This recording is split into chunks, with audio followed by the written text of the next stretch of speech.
तो ये ट्रिक जो है मैं आपके साथ शेयर करना चाह रहा था। तो इस सिलसिले में मैंने यहाँ पे एक डायग्राम ड्रा की है आपके सामने, जो दिखा रहा हूँ। ड्राइंग मेरी इतनी अच्छी नहीं है, लेकिन कोशिश की है क्योंकि जितना हो सके मैं एक्सप्लेन कर सकूँ इसको। तो ये डायग्राम देखें, ये एक राइट हैंड की मैंने एक डायग्राम आपके सामने ड्रा की हुई है। एक हैंड को मैंने ड्रा किया हुआ है। तो देखें, बड़ी ज़बरदस्त ट्रिक है, आपको इंशाल्लाह सारी वैल्यू ख़ुद निकालेंगे और मिनटों में निकालेंगे। तो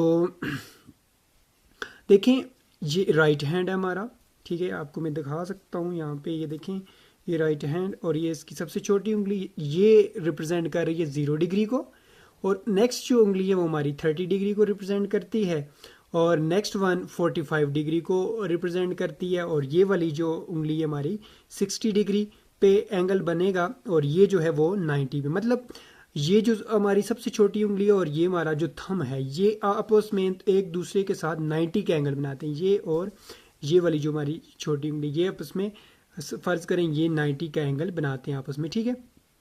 ये यहाँ तक तो आपको क्लियर हो गया होगा कि मैंने एक हैंड की डायग्राम बनाई है, उस पर मैंने 0 डिग्री, 30 डिग्री और उसके बाद 45 डिग्री, 60 डिग्री एंड 90 डिग्री को ड्रा किया है, ठीक है। तो अब आपने साइन कास टेन की वैल्यू कैसे फाइंड आउट करनी है, मेन जो हमारा फोकस है, मेन जो हमारा टॉपिक है, उसकी तरफ बढ़ते हैं। तो देखें, एक चीज़ उससे पहले याद रखिएगा, हमेशा के लिए आपने साइन थीटा जब भी आपने फाइंड आउट करना हुआ तो आपने मूव करना है क्लॉकवाइज, ठीक है। ये देखिए घड़ी कैसे मूव करती, ऐसे मूव करती है ना, तो आपने ऐसे मूव करना है, ये क्लॉकवाइज डायरेक्शन है हमारी, ठीक है। साइन थीटा में, साइन थीटा के लिए हमेशा के लिए क्लॉकवाइज, क्लॉकवाइज डायरेक्शन, ठीक है।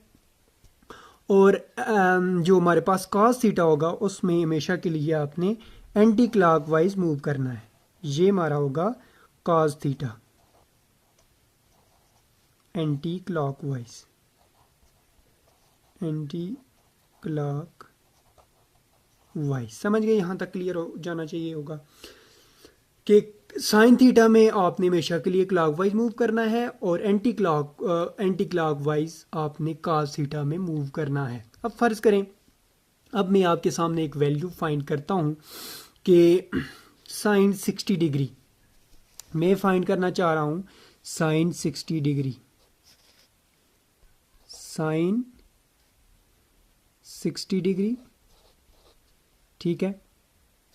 तो मैंने आपको ये कहा है कि साइन थीटा में आपने क्लॉकवाइज मूव करना है, ठीक है, क्लॉकवाइज मूव करना है। तो क्लॉक साइन 60, सबसे पहले आपने ये नोट करना है कि साइन 60 कहाँ पे आता है। देखें साइन 60 ये आता है हमारे पास, और क्लॉकवाइज हमने मूव करना है, क्लॉकवाइज मूव करना है। तो क्लॉकवाइज कैसे मूव करेंगे, इसको आपने नहीं छेड़ना, मतलब ये जहाँ इसकी तो हमने वैल्यू फाइंड करनी। इसके बाद आपने नीचे आना है क्योंकि क्लॉकवाइज हम मूव कर रहे हैं।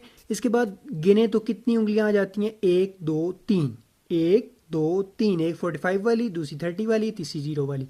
तो जितनी आपके पास उसके बाद उंगलियां होगी उतना रूट डिवाइडेड बाय 2, हमेशा के लिए नीचे 2 आएगा आपके पास और ऊपर उतना रूट आपके पास आ जाएगा, √3 डिवाइड बाय 2। इसकी वैल्यू फाइंड आउट करें कैलकुलेटर में तो इंशाल्लाह यही आपके पास रिजल्ट आएगा, ठीक है। समझ गए, एक मरतबा फिर रिपीट करता हूँ कि मैं साइन 60 को फाइंड आउट करना चाह रहा था। तो साइन 60 हमेशा के लिए याद रखिए कि साइन में हमने मूव करना होता है क्लॉकवाइज, जो हमारा थीटा होगा उससे नीचे आपने क्लॉकवाइज डायरेक्शन में मूव करना है। तो देखें मैं क्लॉकवाइज यहाँ से मूव करूँ तो ये 45 1, 32 और 0, 3 उंगलियाँ उसके बाद आ जाती हैं। तो जितनी आपके पास उंगलियाँ आएंगी उतना रूट, और हमेशा के लिए डिनोमिनेटर में 2 आ जाएगा, ठीक है।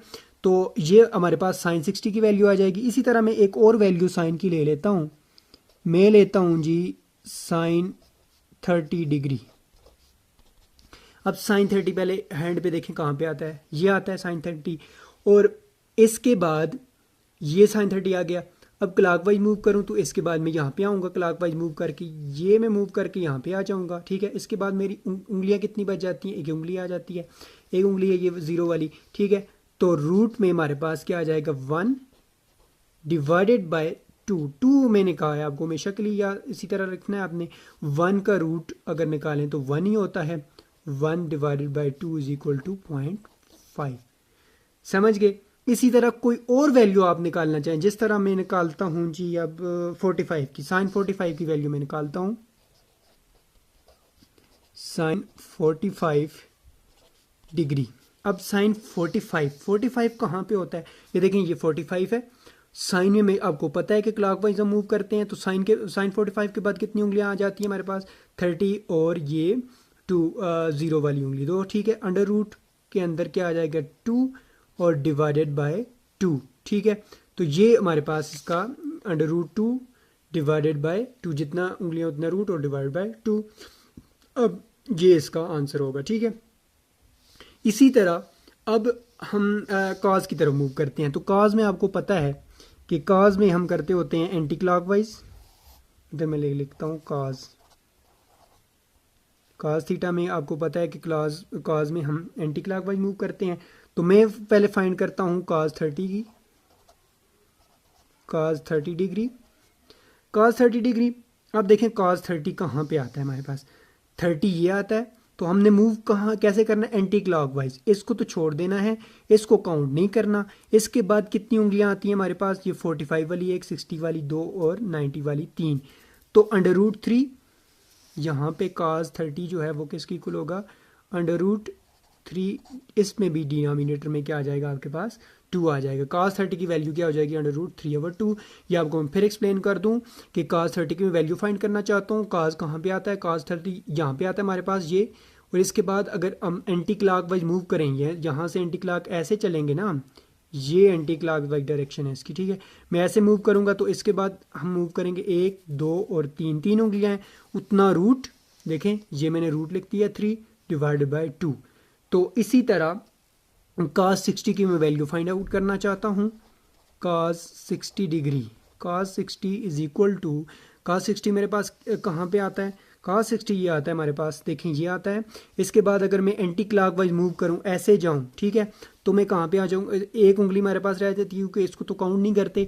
तो अंडर रूट 1, जितनी उसके बाद उंगलियाँ आती हैं उतना रूट 1 डिवाइडेड बाई 2। 1 का रूट आपको पता है 1 होता है, 1 divided by 2 is equal to 0.5 भी लिख सकते हैं इसको, ठीक है।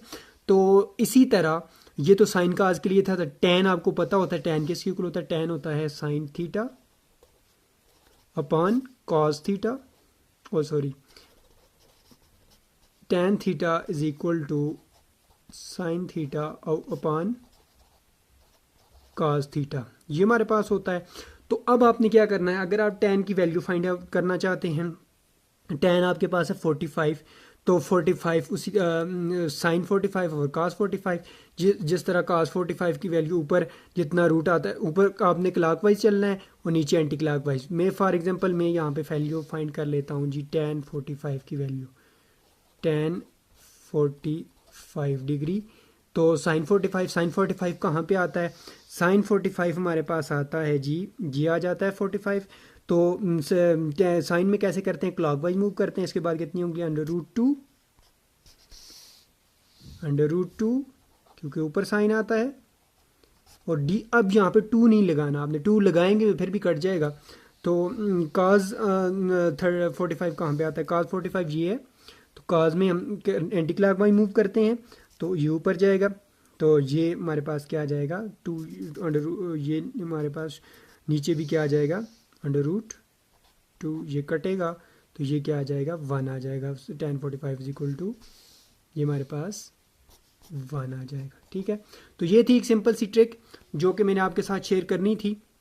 और अब आप इस ट्रिक की मदद से इंशाल्लाह कोई भी वैल्यू जो है आप वो निकाल सकते हैं, हमेशा के लिए ये यूज़ कर सकते हैं आप, इसमें कोई प्रॉब्लम नहीं है। मैंने खुद क्रॉस चेक किया है, उसके बाद मैं आपके साथ शेयर किया मैंने। होप सो कि वीडियो अच्छी लगी होगी, और अगर वीडियो अच्छी लगी है तो लाइक कीजिएगा, शेयर कीजिएगा, और नेक्स्ट वीडियो के साथ आपकी खिदमत में हाजिर हूँगा। चैनल पे फर्स्ट टाइम है तो चैनल को सब्सक्राइब कीजिएगा और दुआ में याद रखिएगा। नेक्स्ट वीडियो के साथ आपकी खिदमत में हाजिर हूँगा। तब तक के लिए अपना ढेर सारा ख्याल रखिएगा, दुआओं में याद रखिएगा। अल्लाह हाफ़िज़।